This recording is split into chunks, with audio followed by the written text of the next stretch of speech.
Before Rome, before Alexander, and before the modern concept of empire was even born, there was one man who changed the rules of governance forever. He invented the idea of empire. Cyrus the Great didn't rule by the sword alone, nor was he merely a conqueror. He was an architect of power who understood something the kings of his time didn't. He understood that control isn't built on fear alone, but on legitimacy, symbolism, and the management of people. And he changed the meaning of power forever.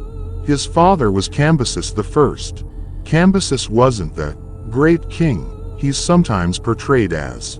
He was a local ruler, a vassal of the Anshan region, nominally subject to the Median Empire. And here's the first important point. Cyrus didn't inherit an empire, he inherited the margins of power.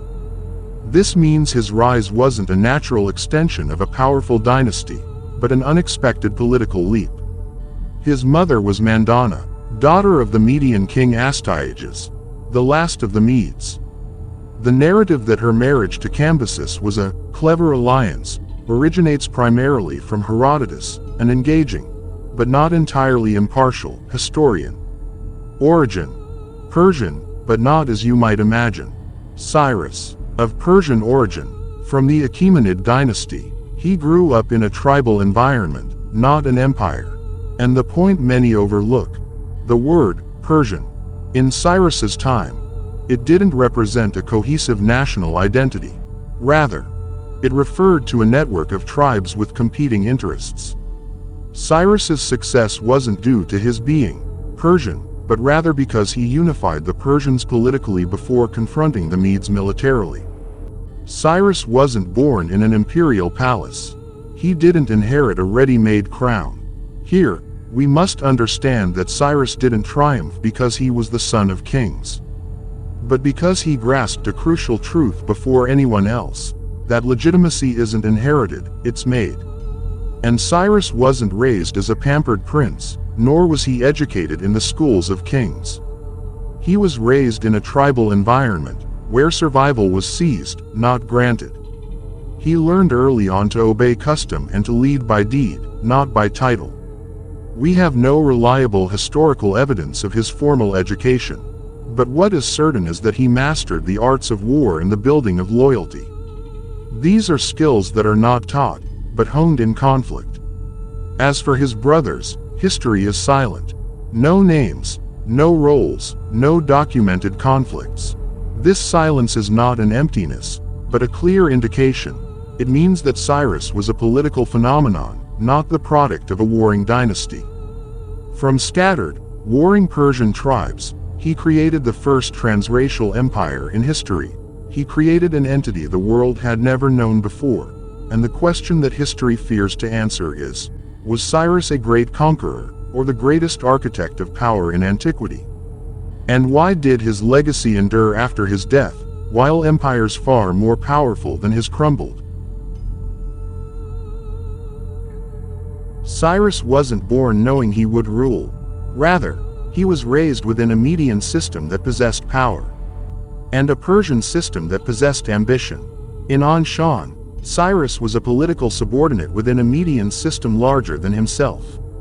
He learned early on a harsh lesson, that true power lies not in the throne, but in those who obey you when you don't have a throne. And in this position, he learned three crucial skills: reading the balance of power, building silent alliances, and waiting until the enemy is eroded from within.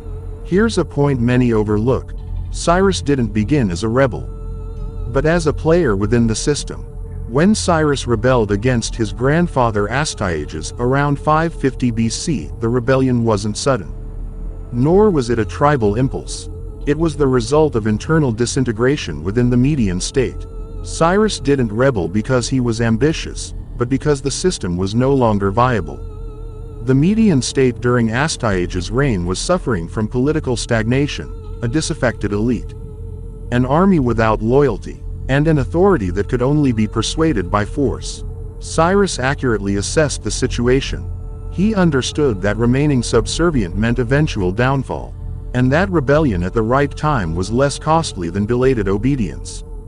His rebellion was not a tribal cry, but an alliance against a center that had lost its legitimacy. The real disintegration occurred for the following reasons. Without embellishing the myths. First, the collapse of Median legitimacy. Astyages ruled by fear, not by consensus. Sources indicate harsh treatment of the elites, marginalization of military leaders, loss of trust within the court. Legitimacy here eroded from within. This is more dangerous than military defeat.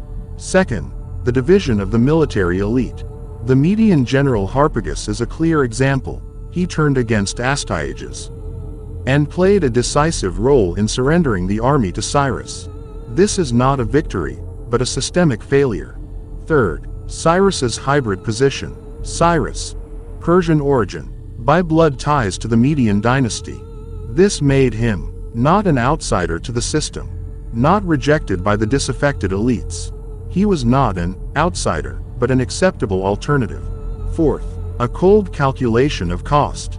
From this, we understand that Cyrus rebelled when the cost of obedience became higher than the cost of disobedience. This is the mindset of a statesman, not a tribal leader. Many sources point to the discontent of the Median elite, the weakness of the central leadership, the defection of military leaders to Cyrus. Cyrus did not overthrow a powerful state. Rather, he picked up a crumbling state and rebuilt it in his name. His upbringing as a subordinate gave him an understanding of the psychology of subjugated peoples. His upbringing without established legitimacy led him to invent a new discourse of legitimacy. His upbringing within a multi-ethnic system made it easier for him to rule a multi-ethnic empire. Therefore, Cyrus did not rule by force alone. Rather, he recycled the existing elites instead of crushing them. Cyrus didn't attack Astyages' throne, he undermined what lay beneath it. He didn't start with swords, but with loyalties. He struck at the center of power, not the front lines. And when the Median army moved, the matter was already decided. What fell in 550 BC wasn't just a king. It was a model of governance that had lost its raison d'etre. The plan.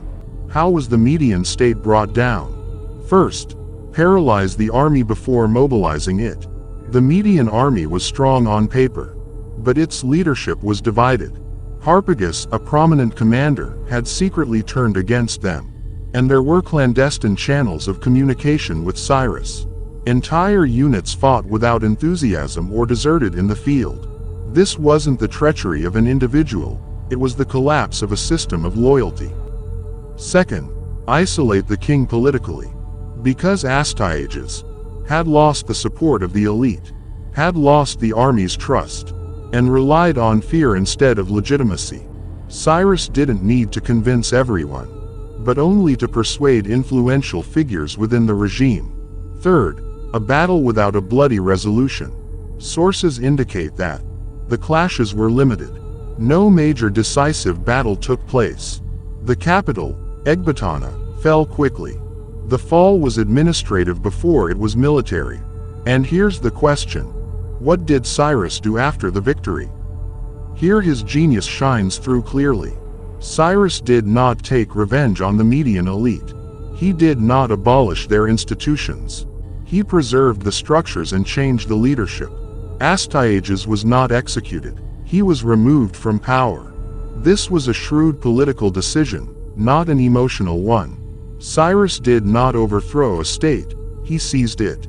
And here began the consolidation of power. How did the coup transform into an empire? Overthrowing Astyages was easy, but consolidating power was the real challenge. Cyrus understood a principle that history often overlooks. Falling is a moment, but ruling is a daily test. Therefore, he did not begin with purges. Rather, it was through a redistribution of loyalty. He didn't destroy the Median state, but rather reactivated it in his name. Among the most important tools of Cyrus's imperial mindset for consolidating power were, first, absorbing the Median elite instead of crushing them. The biggest mistake after coups is revenge. Cyrus did the opposite. He kept the Median leaders in their positions. He integrated them into the new system. He transformed yesterday's adversaries into partners in power. With this decision, he eliminated the possibility of a counter-rebellion. Second, redefining legitimacy. Cyrus did not present himself as the victorious king of Persia, but rather as the legitimate heir to the system, a savior from the tyranny of Astyages, a guarantor of stability. Herein lies an important lesson, that legitimacy is not a fact, but an accepted narrative. Third, controlling violence. There is no evidence of widespread massacres, a comprehensive political purge. The violence was limited and targeted. This sent a clear message that the system had changed, but life went on. Fourth, transforming victory into a platform for expansion after consolidating power. He turned east and west. He later confronted Lydia and Babylon. But note the order: internal first, then external. This is not bravery, this is statecraft. Before Cyrus went to war, he consolidated his power from within. He married Cassandra, a noble Persian woman, not out of mere affection, but to ensure the stability of the dynasty. A leader who doesn't secure the succession doesn't build an empire, but rather a fleeting adventure. Did Cyrus marry before marching? The most likely historical answer is yes, but without absolute certainty. Most ancient sources indicate that Cyrus married Cassandra, who was a noble Persian woman from the same Achaemenid aristocratic circle. But be aware, no contemporary text of Cyrus mentions the marriage directly. Everything we know comes from later sources, especially Herodotus. Why is it likely he married before marching? Cyrus used marriage as a tool for internal consolidation. After the fall of Astyages and before expanding externally, he needed to unify the Achaemenid dynasty, neutralize the Persian tribal conflicts. Marriage here, not a personal relationship, but a political pact of allegiance. Second, Cassandra's presence is no coincidence.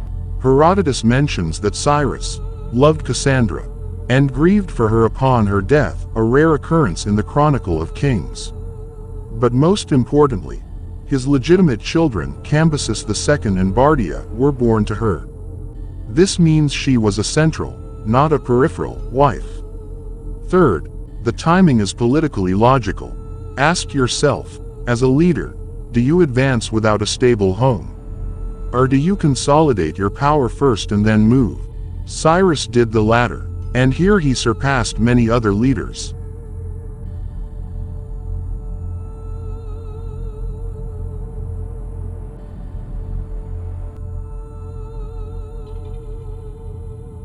The march on Lydia. After consolidating his power internally, Cyrus turned his attention westward, toward the rich and powerful Lydia.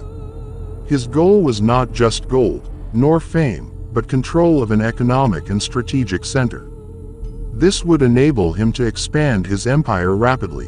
What he did was not simply conquer, but a meticulous analysis of the enemy and the building of internal alliances with those within Lydia. The result: the fall of Lydia was not solely due to the strength of Persia, but also the result of infiltration from within, as he had done with the Medes. The strategic reasons for choosing Lydia as the first target: first, its economic location. Lydia was the heart of trade between Asia Minor and Greece. Its treasuries were overflowing with gold and resources, and controlling it meant financing the new empire. Second, its internally weak power center. King Crassus was strong on paper, but his government relied on fragile loyalties. The Lydian elite was divided, and the army, despite its strength, was not as cohesive as the Persian army under Cyrus. Third, repeating the Medes' strategy. Cyrus used the same approach: divisions within the system, cultivating loyalties, and minimizing direct combat. This demonstrates his genius. He was not merely a conqueror, but an imperial strategist. As for the course of the advance, there were limited skirmishes, mostly with secondary forces. The capital, Sardis, fell after a relatively short siege. Chrysis was captured, not killed, as many exaggerate. This means that Cyrus was not seeking bloodshed or revenge, but rather the consolidation of the new order. The victory was then transformed into the foundation of the empire, not just a military triumph. The fall of Lydia was not the end of the road, but the true beginning of the empire. Cyrus was not content with the spoils of gold or land. He focused on integrating local elites, respecting the old governing institutions, unifying laws and taxes to ensure loyalty. And after the advance, he integrated the local elites. He ordered that the Lydian king, Cyrus, not be killed. He kept the high nobility in their positions. He redistributed responsibilities so that loyalty was to the Persian system, not to the individual. This mindset paved the way for the later expansion of the empire without widespread resistance. He sent messages affirming his respect for local religions and customs. He adopted the approach of a liberator rather than a traditional conqueror. He transformed victory into a foundation for greater expansion. Lydia was the gateway to Asia Minor. He then turned his attention to the Greek cities on the coast and in the northwest. Every step was calculated to avoid internal rebellion before expanding externally. The fundamental lesson after Lydia: Cyrus did not become great because he conquered, but because he made victory a sustainable system after him. This is the essential difference between him and other conquerors like Alexander or Hulagu. After the fall of Lydia, Cyrus did not stop at the borders of Asia Minor, but began a phase of strategic expansion encompassing the entire ancient Middle East. This phase reveals that Cyrus was not merely a conqueror, but the architect of a global empire ahead of his time. Turning towards Greece Minor and the Asian coasts after conquering Lydia, he gained a direct gateway for trade and maritime power. The Greek coastal cities, such as Ionia, were semi-independent, but commercially and logistically linked to Lydia. Cyrus maintained local autonomy in exchange for tax and political loyalty, a clever tactic to avoid open resistance. Economic control prior to military dominance ensured a smooth expansion. The march eastward and the fall of Mesopotamia. Campaigns then began against the smaller kingdoms of Mesopotamia, most notably Babylon. Cyrus employed the same approach, gaining the support of local elites, securing loyalty before military engagement, respecting local religious rites and customs. The result: the fall of Babylon in 539 BC. It was more of a diplomatic shift than a bloody battle, and Cyrus emerged as a liberator, not a conqueror. The newly acquired territories were incorporated into the empire. The land was divided into provinces, satrapies. Local governors were appointed, overseen by the Persians. A unified and efficient tax system was established. Religious and cultural freedoms were guaranteed, such as allowing the Jewish people to return to Jerusalem and rebuild the Second Temple. This is why his legacy endures. Not military victory, but the establishment of a viable political system that lasted for centuries. Herein lies the fundamental difference after Lydia. Before Lydia, Cyrus was a local, rising leader. After Lydia, Cyrus was a visionary, universal emperor who knew how to combine authority, rationality, and diplomacy with military might. Without this stage, all subsequent conquests would have been mere fleeting campaigns, not the establishment of an empire.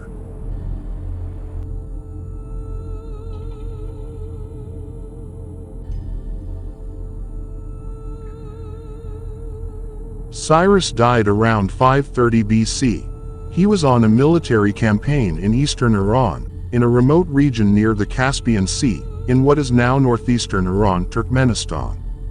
The campaign aimed to secure the eastern borders of the empire against the nomadic Scythian tribes.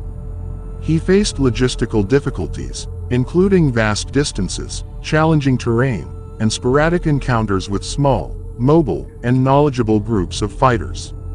Cyrus did not attempt a full-scale invasion. Instead, he sought to establish control and gradually subdue the tribes. Cause of death: according to sources, there are several accounts. First, Herodotus.